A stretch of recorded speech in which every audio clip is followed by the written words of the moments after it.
Hello, everybody. How's it going? Ready for another talk? Fantastic. Our next speaker is about as close as it gets to being one of those, I don't need to introduce this person, I'll just drop the mic and walk off. But I still want to say that Samy has given a few talks here at SuperCon, and they're always interesting. It's always worthwhile to catch up with what's going on. It's going to be a great talk. So without further ado, please welcome Samy Kamkar. Awesome. Thank you. Thanks, everybody. It's 2005. I'm 19 years old and standing inside the elevator in my Marina Del Rey apartment.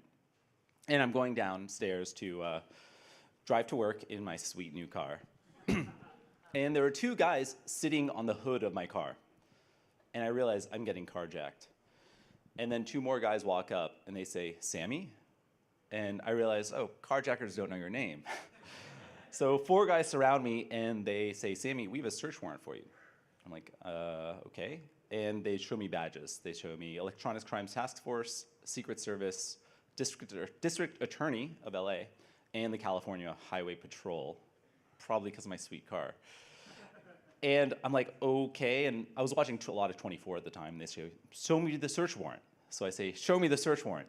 And that's a real thing. I wasn't sure if that's just TV or they hand me a pamphlet. I start reading through and I read after a couple pages. I'm like, oh, there's something about this website called MySpace. And I just, they basically go up to my apartment. They take everything with computers. There's a dozen agents with guns going through my apartment, taking my computers, my Xbox, CDs, DVDs. Simultaneously, they're at my office, another dozen agents with guns taking my computer, laptop, telephone, other things like that. And I went to, for 6 months, I fought with the government and ended up with a plea agreement. And that meant a felony for computer hacking, 4 years, no computers, and 4 years of no internet. So I go home from the court, and all of a sudden, I hear this buzzing. I'm not allowed to touch computers, and the power supply of my roommate's laptop is just making a buzz, and I'm just sad I can't touch a computer now. So every time I go and I hear that buzz, I'm like, oh man, I wish I could do something. But at that time, I'm like, okay, well, what else can I do out in the world? I have 4 years to go, and I need to go do other things. And at the time, there was still, there's a conference called DEF CON. So I went to DEF CON in Vegas. It's one of the largest computer hacker conferences in the world. And during one of those years, there was a talk on sniffing keystrokes with lasers. So being able to point a laser at a laptop and pick up the reflection to pick up keystrokes. And I thought, okay, this sounds super cool. I want to understand this more. How can I do this sort of thing? And I couldn't do it at the time, but I thought, all right, when I can touch computers, I'll go ahead and try this type of thing. And I started learning more about like, how does that work? How do lasers work? And starting learning more about energy. And over the years, I've really learned that everything that we're trying to do, everything all of us are really doing is converting energy from one form to another, whether it's mechanical or sound or light. Earlier this year, I went to a Easter at a friend's place. And this year it was Greek Easter. So Greek Easter fell on the same day as standard Easter here. And there's a Greek Easter tradition where you take these eggs that are painted red, and there's a game. And you take your egg, and you hit it against someone else's egg. Whoever's egg doesn't break moves on to the next person, and you hit their egg. And whoever's egg doesn't break moves on to the next person. At the end, you win a prize. So I took my egg, I hit somebody's. I won, I hit somebody else's, I won, hit somebody else's, and I finally won the prize. And then I let them know that I had been taking my egg and dipped it into my old-fashioned with ice, and I was letting it cool, so it was just getting stronger. So we can use things like energy and temperature, or heat, to mess with systems. And I thought this was super interesting as I was learning about temperature and basically reading without a computer, right? I had books, and now I'm learning a little bit about physics. There's many interesting attacks that you can do. There's something called the cold boot attack. When you take a laptop and you log in, you type in your password, you're decrypting the hard drive. And now there's a key unlocked in RAM. And if you are to turn off the computer, that RAM is volatile, it disappears nearly instantly. But if you were to cool it down, if you take canned air duster and turn it upside down, you get that really cold mist. You can cool down the RAM, and then you can pull out the RAM. And you have about 2 minutes to be able to pull the data out onto another machine and then extract the password. Once you have that data out, you can actually extract the key to decrypt that hard drive in the future. Another way you can use temperature is something like passive infrared. these PIR motion sensors. These are what will unlock when you sort of walk up to a door from the inside of a location, but they're not actually looking for motion. What they're looking for is a change in temperature. So they're actually looking at your body. There's also light. So here's a photo of Isaac Newton designing the cover of the Pink Floyd album. And a picture of a rainbow I took recently on a jog. And the rainbow is part of the electromagnetic spectrum. And I think it's pretty beautiful because it's really this really super tiny sliver within this spectrum, this visible light that we see. And we see red, green, and blue. The other colors that we see are really just combinations of these colors, and that's why we use red, green, and blue sensors. But all of this, there's so much other stuff. There's UV, there's IR, there's microwaves, and all of this are on the other side of the rainbow. So when we're actually looking at the rainbow, like really, there's red, and then next to it is infrared. We just can't see it. Like the whole sky is a rainbow. And on the other side of blue is ultraviolet, UVA, UVB, UVC, X-rays, gamma rays. All of the sky is a rainbow when we see a rainbow. We're just seeing a really tiny sliver of it. So if you have the right sensor, you can actually see more. And there's interesting attacks you can do there. You can take visible light. There's an awesome example with something called light commands, where someone took a laser and they modulated, they turned the laser on and off basically to the frequency of sound. And they played sound. So the laser is now essentially like a speaker, but it's light. And they hit that light on the MEMS microphone of a Google Home. And that was heating up the air inside of the microphone so that the microphone is now moving because the air is expanding and contracting. And it believes that there's now sound.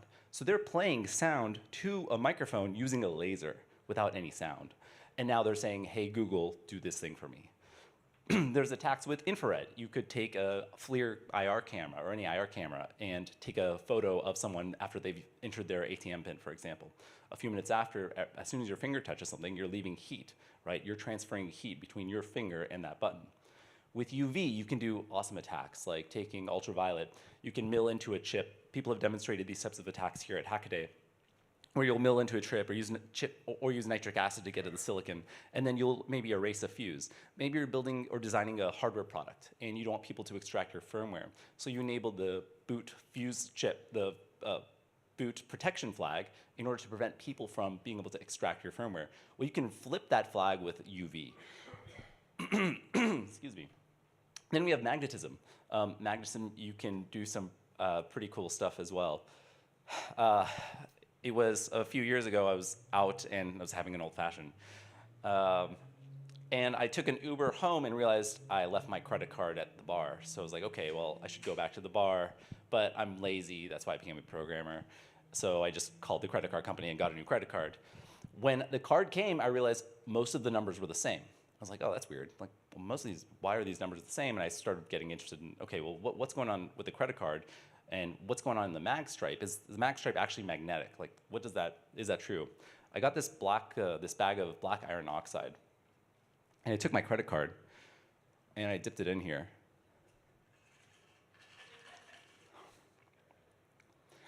And I found you can actually read ones and zeros off the credit card, off the mag stripe with the naked eye. So here's actually the credit card number. You can actually extract the credit card if you want and buy stuff with that. Now, these days, we have something called chip, right? And also, Amy and Carl demonstrated using NFC. And the chip is much more secure than the mag stripe. The mag stripe is just your credit card number, a CVV, an expiration, and a few other items. But a chip, whenever you slide your card and you say, let me try to buy something, with the mag stripe, it'll say, you must insert your chip. Well, how does that work? How does it know that it's a chip card? And it's a bit on the mag stripe that says it's a chip card. So what if you have somebody's credit card number and you flip that bit off and you say, no, this is not a chip card, this is only a mag stripe card? Well, then it will actually allow the transaction to go through. So I built this device. This is called MagSpoof. That's a little AT tiny, just like basically a simple Arduino, and a motor driver. And you're using the motor driver to send power through this coil around and producing a magnetic field, north, south, north, south. So you are then simulating the magnetic field as if you were swiping your card, but you control every single bit. And you can use the credit card, and then you may have seen it on Mr. Robot. They used it for breaking into hotels. Here's an example of then using that to pay for parking. I don't have a car, but at least I get free parking now. You can also use sound to send and receive amazing things. So there was some research from Berkeley where they used a microphone on a phone, and they listened to the audio in a room just to hear the keystrokes. This is super cool. So they're listening to the keystrokes now, and they're able to decipher them after about 100 keystrokes. Now, how are they doing that? Because we don't really know what each key sounds like. But if you take something like a drum, you hit the drum in the center, you'll hear a sound. You hit it harder, you'll hear the same sound, but at a higher amplitude, higher intensity, just means louder, right? If you hit the drum somewhere else, you'll hear a different sound. You'll hear a different frequency. But and again, if you hit it harder, higher amplitude, but same frequency. The same thing is true of pretty much anything. Like anything you hit in different locations, you will get different sounds. You'll only get the same sound if it's really symmetric, right? And you're hitting it in a symmetric area.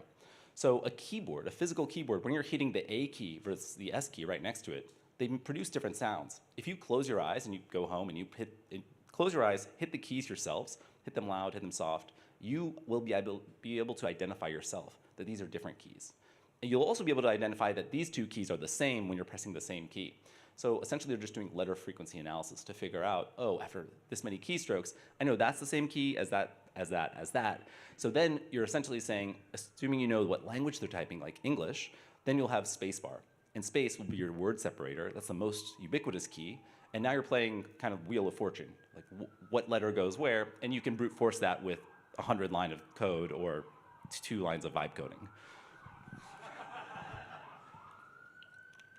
We also have ultrasound, which is just outside of the realm of sound that humans can hear. And it's interesting, like all of these terms, like ultrasound and infrared and ultra. I think it's important to note that these are just hard lines that humans invented. Like there's not really a difference between ultrasound and sound. Someone just said, okay, after this frequency, we'll call this ultrasound. And not all of us can hear the same frequencies, right?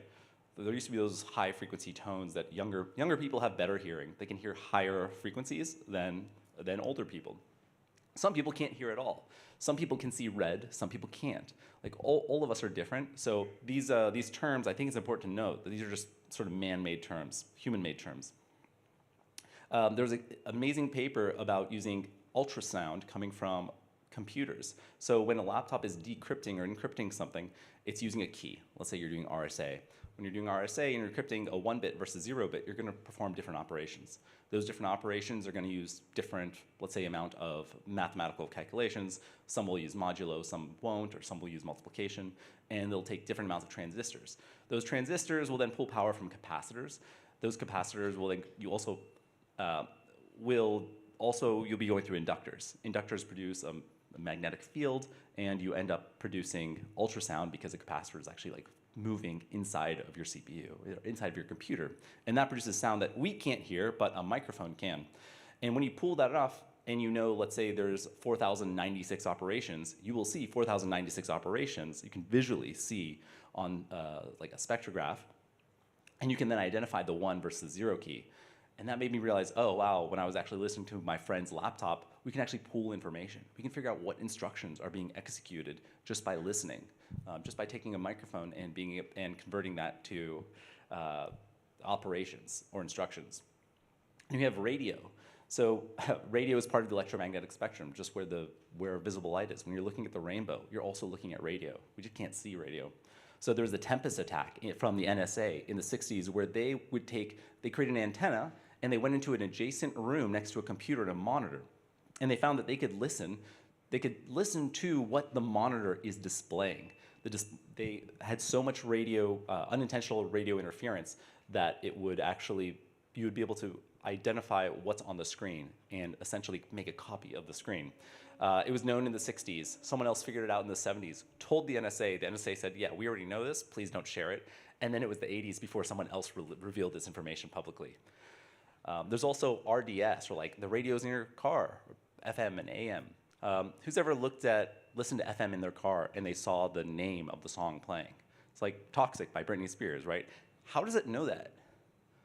Is it doing Shazam? Because FM radio, frequency modulation, so you're listening to 102.7 KISS FM. That means you're listening to 102.7 megahertz on the electromagnetic spectrum. And frequency modulation just means change, it's changing. Frequency, so the frequency is changing. So when you're listening to 102.7, you're listening to 102.7 megahertz, and it's literally shifting back and forth. So your sound wave your speaker is actually then shifting that by that amount. So your 102.7 becomes 102.6955, or then 102.705. So that is literally connected to your speaker, and it's pushing the sound this way.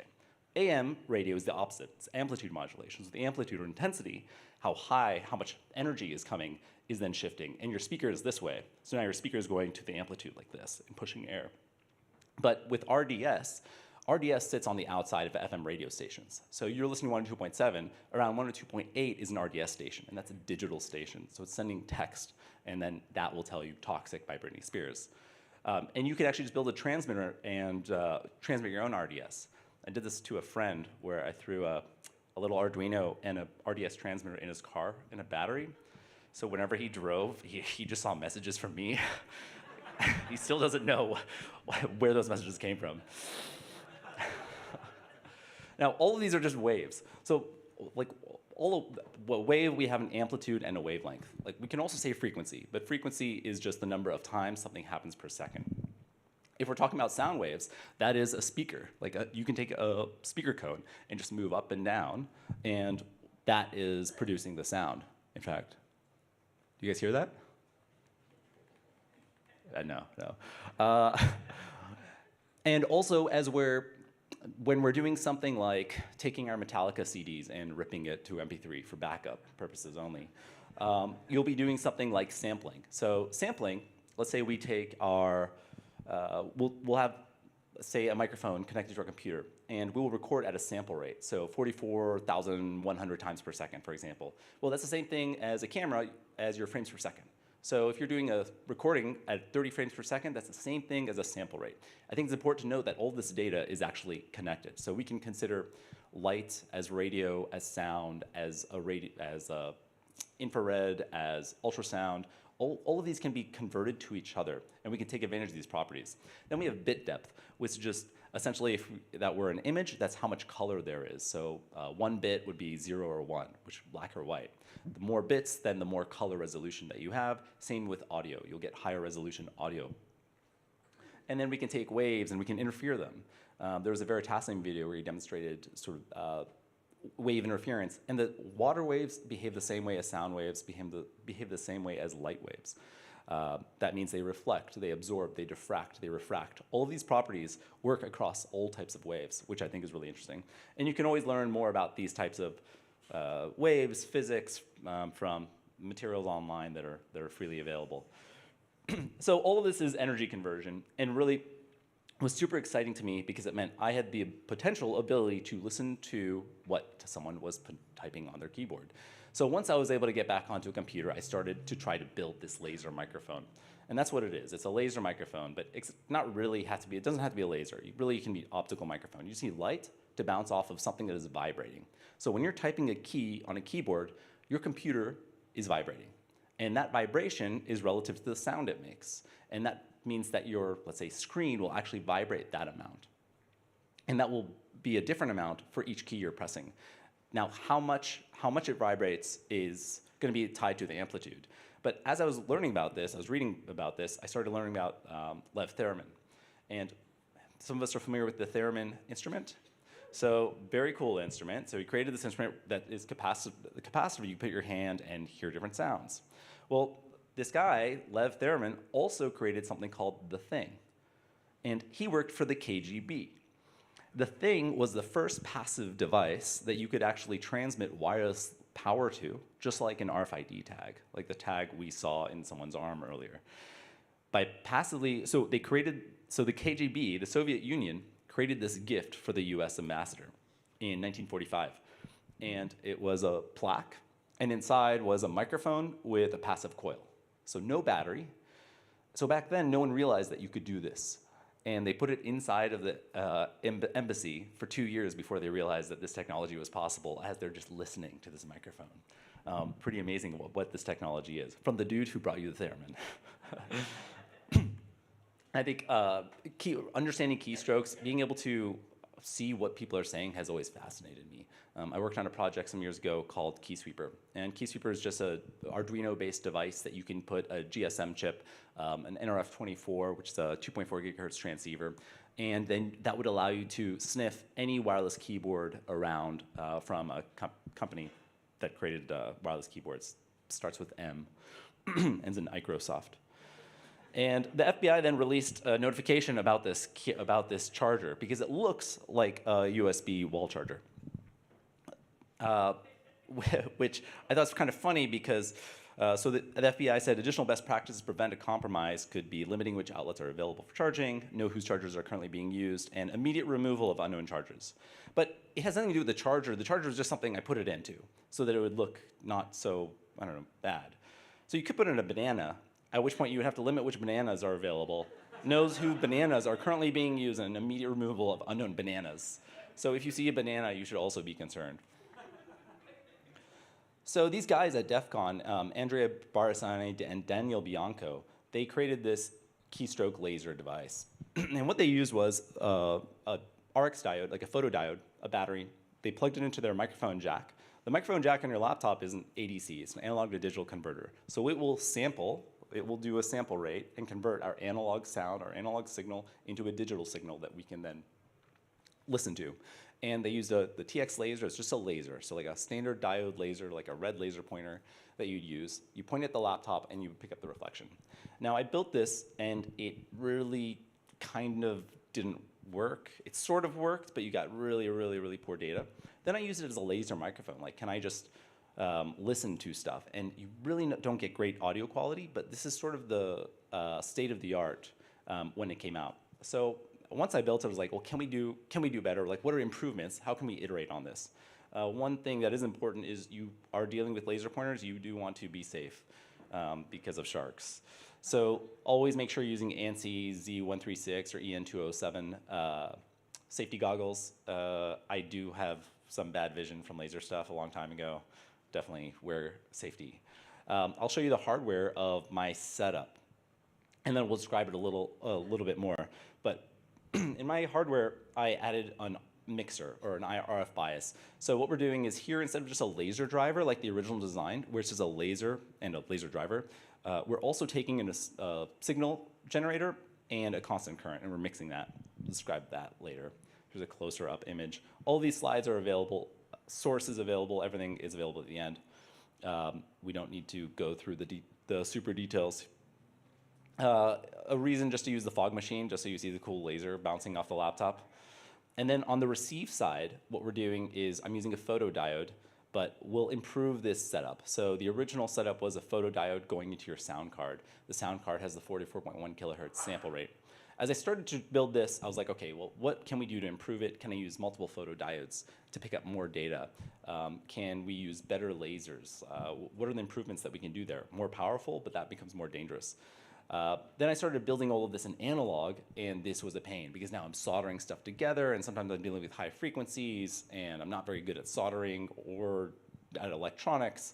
And I was like thinking, man, it would be really nice if I could just use something like GNU Radio, the open source signal signal software that you'd use for something like a software-defined radio. And then I thought, okay, well, can I just get this data into a software-defined radio? And I started looking at different software-defined radios, and the problem is, in order to get data into a software-defined radio, you're gonna need radio, a radio signal. And the photodiode, you're basically getting a DC signal. Even if you're getting audio, so let's say you point your laser at a window, and the window is vibrating to the sound on the other side. So now, if you take that reflection and point it to your photodiode, just the edge, you're gonna get a sound wave. And sound is, let's say, under 20 kilohertz. Realistically, we'll get under 10 kilohertz from a window. Then what we're getting is a really low frequency wave. Most software-defined radios require something like 100 megahertz or higher. And we're in the kilohertz range right now. So how do we get it up? Well, you can get something called a ham it up, and that'll upconvert 125 megahertz. So if you have a signal, it'll add 125 megahertz to that. So your 10 kilohertz signal becomes 125.1 megahertz. And now you can pump it into a software-defined radio. So I take my reflection, I go into this lens to focus it onto the edge of a photodiode into an amplifier to just boost the signal, and then that goes into the ham it up. The ham it up takes that audio wave and then converts it to a radio wave. And from a radio wave, I go into the USRP. That's a software-defined radio, similar to RTL SDR. Here's the physical setup that you can see. And all of this, when you add it up, it just goes into this really covert system that no one notices that you have outside their window. Once I recorded it, here's a spectrograph of the keystrokes. So time is on this x-axis, and those are the keystrokes that are being pressed. All the hardware is described. Again, you can get the slides at the end. And then I thought, okay, well, what other improvements? It's still not very great. Like, the sound is not good. It's not good enough to, like, understand keystrokes. Even if I wanted to hear what people are saying, it's really hard. So can I at least make it hidden? Because one challenge was, it was just very visible. So I took this, I tested with infrared laser instead. So I was using green, and then I converted to infrared. And infrared, at the bottom here, you can see my iPhone taking a photo of this white square. This is a piece of paper, basically. And we can't see anything. But I'm using an infrared camera to then grab, and you can see the white dot over there, the infrared dot. Then I was like, oh, it'd be cool to see the laser light, the infrared laser, with the IR camera I'm using. So I took my steam iron, and I put a bunch of water, and I heated it up. And then I started adding steam.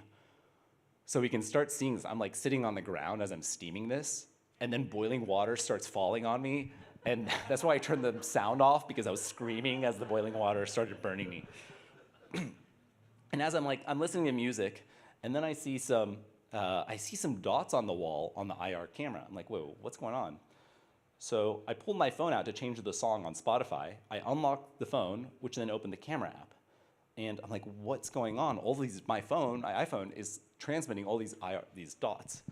So I was like, I had no idea what was going on, so I'll Google it. I'll show you how I Google. Like, I open my browser, I go to www.google.com. When the search box comes up, I type in ChatGPT. And I ask, why are infrared dots coming from the iPhone? And apparently, it's focusing. It's trying to see how far is the object in focus, or the object that we want to focus on. So if most of the things are really up close, then it will choose the closest camera, because you have multiple cameras on the back of your phone.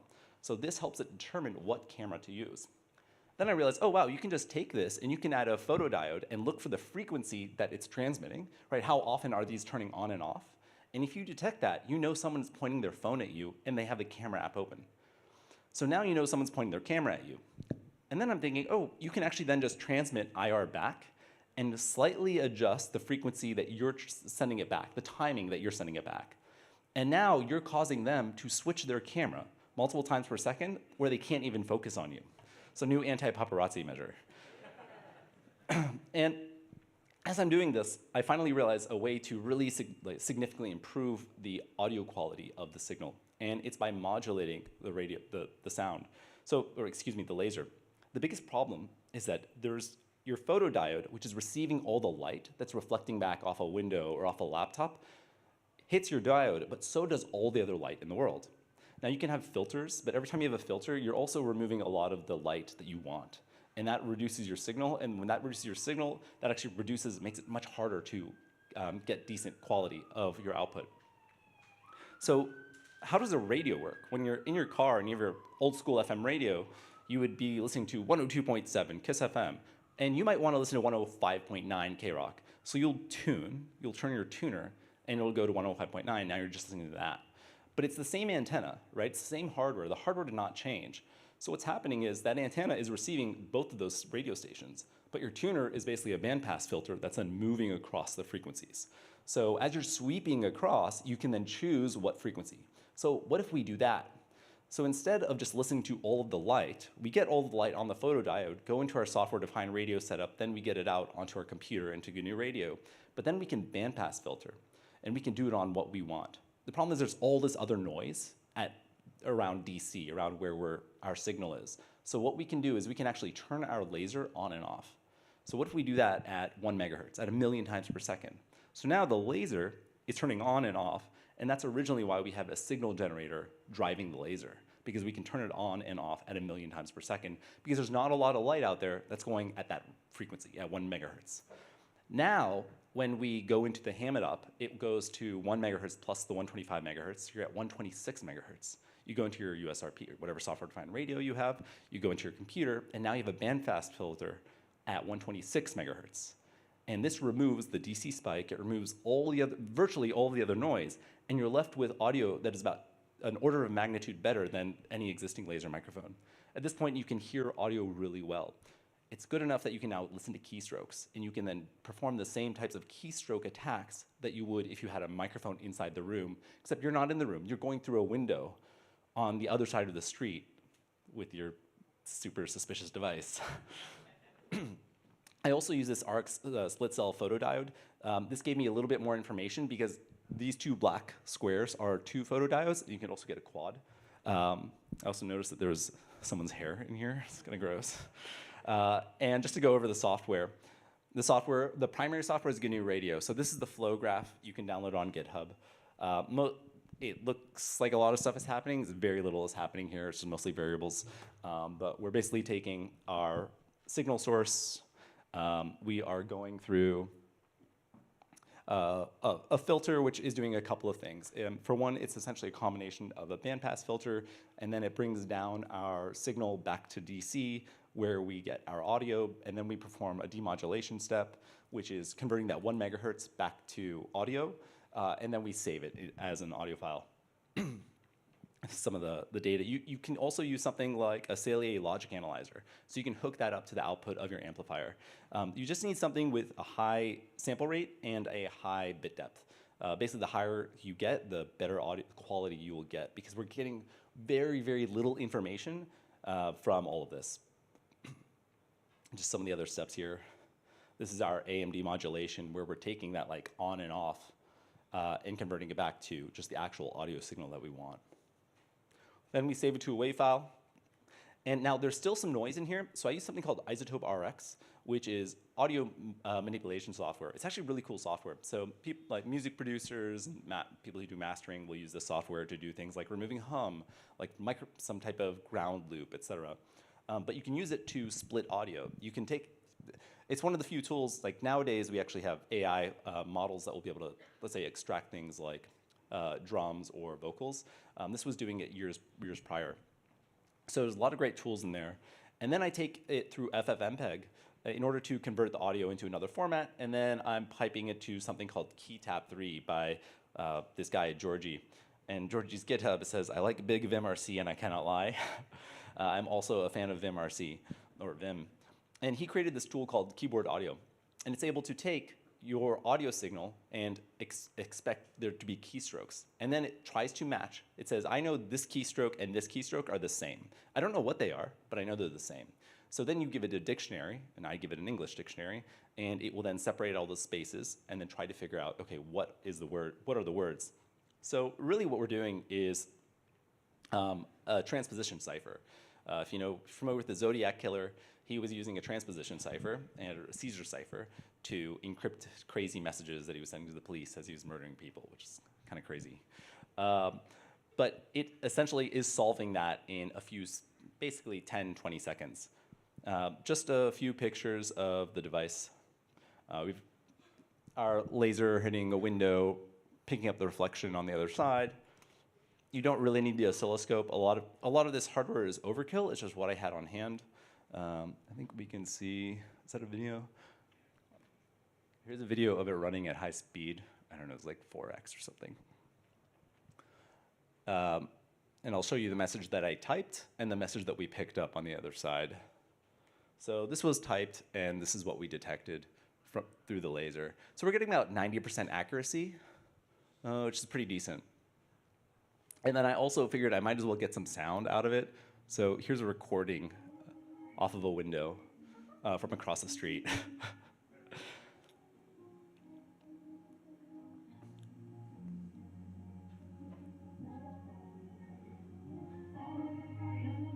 So that's at about 3 kilohertz of sound, about an order of magnitude better than any laser microphone that you can get today. But you can download it and you can build it yourself at home, which is pretty nice. Challenges, alignment. Actually aligning the laser is really hard. I would probably spent like, I don't know, anywhere between 10 and 30 minutes, but it felt like an hour to 2 hours because you're just doing the same repetitive task.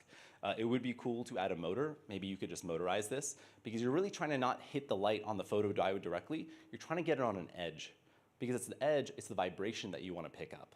So you want to pick up the vibration of that laptop moving or the window moving. And I think you'd do even better if you used, I used a dual cell photodiode, 2 cells. I think the 4, where you have a quadrant, then it doesn't matter which edge you hit. So I think that would also be a lot better. So I hope that some of you will just start considering when you hear something like buzzing, instead of thinking, oh man, that's annoying, I just hope some of us will ask, like, what is that? Like, what is that information and how can I do something interesting with it? So thank you, everybody. Appreciate it.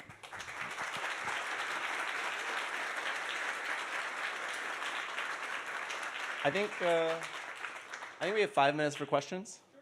Is that great? Yeah. Hey.